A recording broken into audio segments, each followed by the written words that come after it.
the connection that you've built and like your way of being to exudes this like essence of being able to like ebb and flow and just not be so rigid with life and just I feel like it's it's a challenge to come to that, right? Like we become so rigid in our ways. And I feel like in ways like structure has its place, and the flow has its place.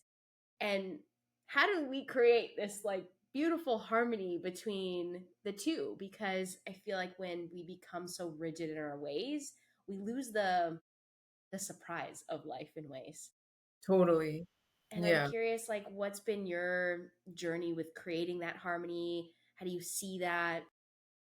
Well, I don't know if I'm quite where I want to be with this, but I will share that I create a container in everything I do. So that's been my way. So it's like as long as I have a container, I am free to flow within my container. That's what I've learned for myself. And all I need in order to feel that freedom of flow is the container. And so the container, just depending on the scenario, is what keeps me in free flow, right? And it's what allows me the chance to be able to push the edge of things because I feel like I've created like my what my I've defined my container and my edges, right? So it's like I'm happy to play, but within these boundaries, right? And Mm. these are my boundaries, and it's like once I know what my boundaries are, then I can just wreak havoc everywhere and make a mess and see what happens. But if I don't have the boundaries, then that's when things start to go amiss. So what I've learned is like you can live the most freeing life within a container that still respects and honors your human needs and your ego, right? And I feel like that's really what's gotten me through so many different stages of life. Like one of my best friends, he's like, your life is not just a bunch of chapters. He's like, your life is literally a bunch of books in one lifetime. Like, you're literally different people in every phase of your life, and you have the most extreme situations that you're thrown into. And it's funny because it's actually in my astrology as well, where it's like I just get thrown into situations that I have no control, literally no control Mm. over.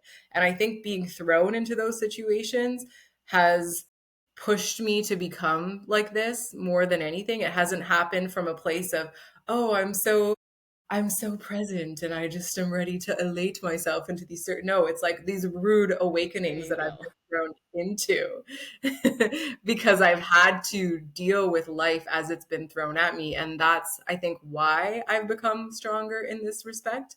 But I wouldn't say that it was done by choice.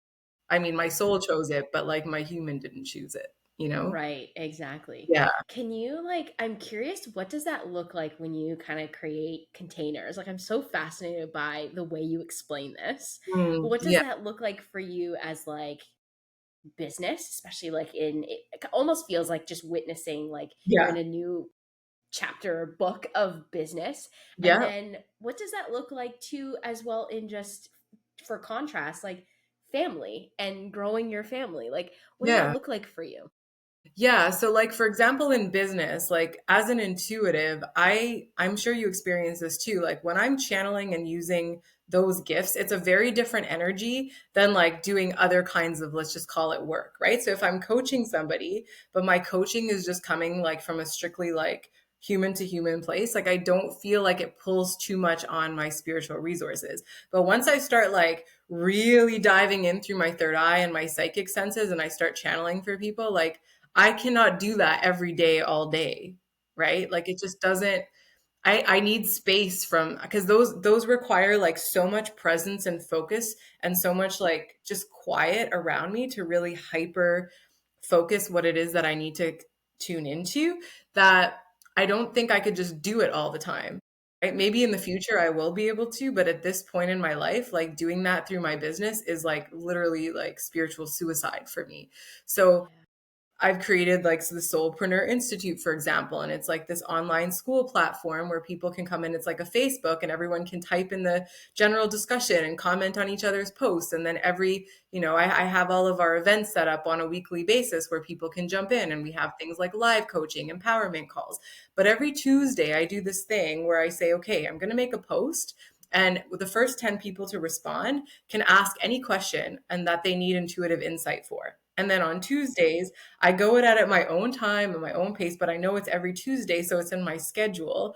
And that's when I respond. I don't keep this open 24/7 across Soulpreneur all the Yeah. time, because if I were to do that, that's not a safe container for me, right? If I have Mm, people constantly asking me questions 24/7, like it's super draining for me. So that's like a container that I've had to create in my business, is to just be very clear as to this is the day and the way that I can offer you my best intuitive support. But if you're just yeah. throwing it at me randomly throughout the week, like that's not going to work, right? Yeah. I So love that's an example of how I do that in my business. And I do things in such a way where I channel also like the timing of working with my one-on-one clients. So a client will be like, okay, like what day or time? And I can just kind of like, I don't do a Calendly link. I don't believe that Calendly does not make me feel safe. It makes me feel uncomfortable because I feel like I don't know what the divine has planned at that time. I don't want to like have, a Yeah. mismatch in energy. I want to always go with the flow with what's for the highest good for all. So it's like even when I connect with people, I kind of get a general sense of their time zone, my time zone, and then I kind of just channel the time, and it's always like the right time, right? That's And so I wild. That's so yeah, cool. so it's like I use my intuitive senses to create those containers as well. Like I literally use my intuition to say what's the right container.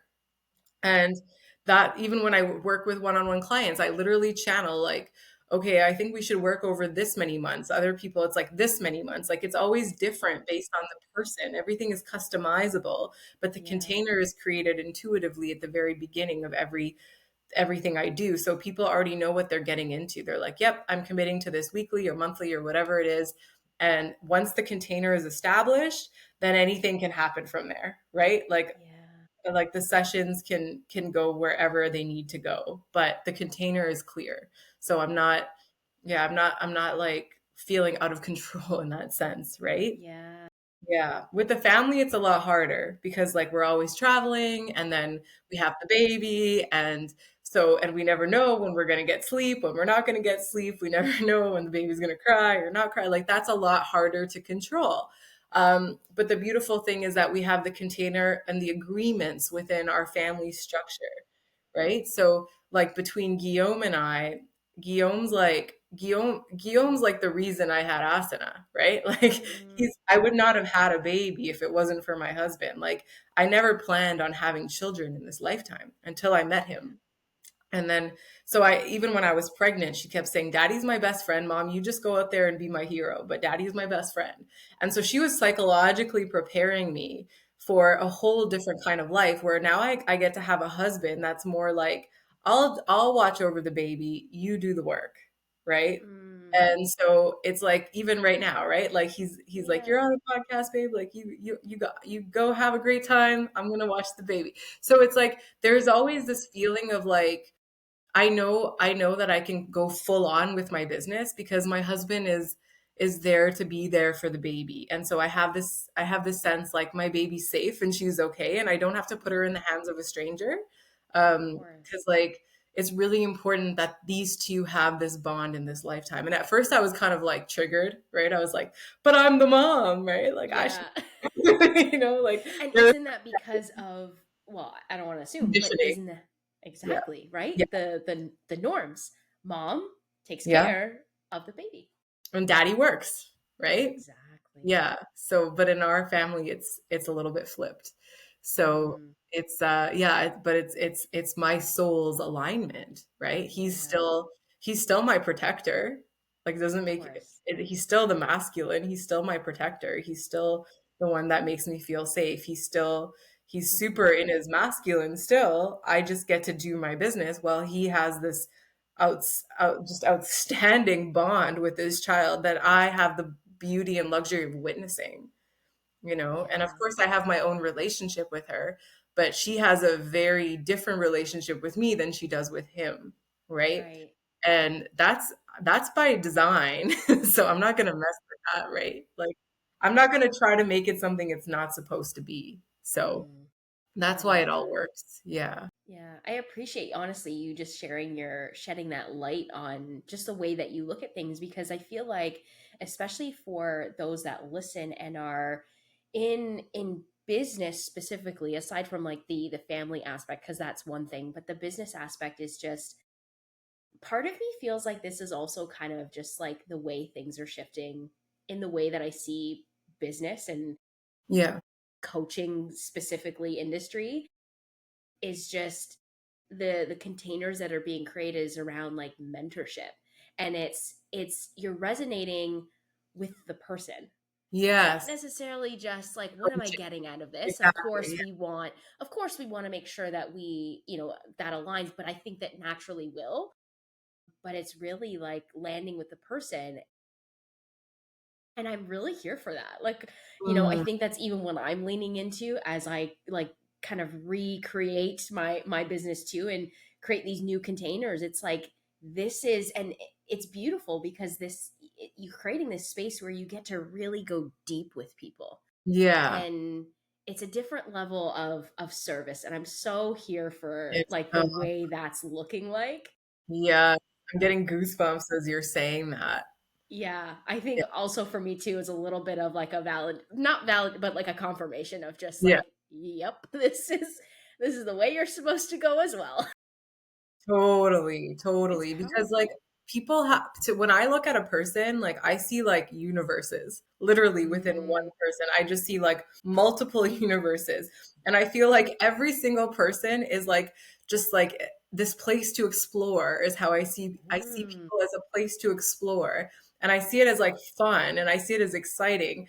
And so I think my clients really feel that because they're like, usually I would feel really like unsafe and vulnerable to going this deep, but they're like, but because you see me as like a fun playground to explore, like I feel safe because I don't feel the judgment. I feel like the openness, right? mm, So I think there's like something really cool about going into these spaces with people because we're all so, even though we're all connected to our divinity and we all have God inside of us, I just think we're all so different. And I think I'm over this world of like relatability. Like I don't need to relate to anybody to feel like I belong and to know that I can have a deep, solid connection because mm.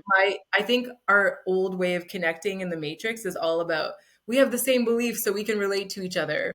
Yeah. But from my experience, like I can talk to like 40 different clients who've been through a divorce and are single moms, and each of them has a completely different story Yeah. behind why that happened spiritually, emotionally, how they're dealing with it. It's not all the same. Right. Right. And so, like, despite what it looks like on the surface, like the depth of it is so unique that I really treasure the individuality. Whereas, like, I think that's why I don't fit into those spiritual communities that's like, we're all one. It's like, yeah, we are all one, but we're also in these separate bodies embodying these different soul characteristics that the more we acknowledge those things, the deeper we can form an alliance within ourselves and be authentic. And if we're all just trying to be like everybody else, well, then we're all washed out versions of ourselves, right? Mm, So I go lean into that more than I think other people do. So I don't quite fit into the spiritual communities as much because I believe that love is not something that is a thing. Like I think love is all there is. Like there is no, I have to lean into this love or I have to open to love. It's like you are love. You were born with love. You will die with love. Everything about you is love. So we don't need to practice the woo woo feeling of love as much as we need to like feel into ourselves and acknowledge that we are this already, right? It's not a yeah. practice, it's a beingness. And so I have a lot of like different views on this type of stuff that's really, again, been very isolating, but it's helped me to get very deep with clients and be able to go places that I think a lot of people are scared to go.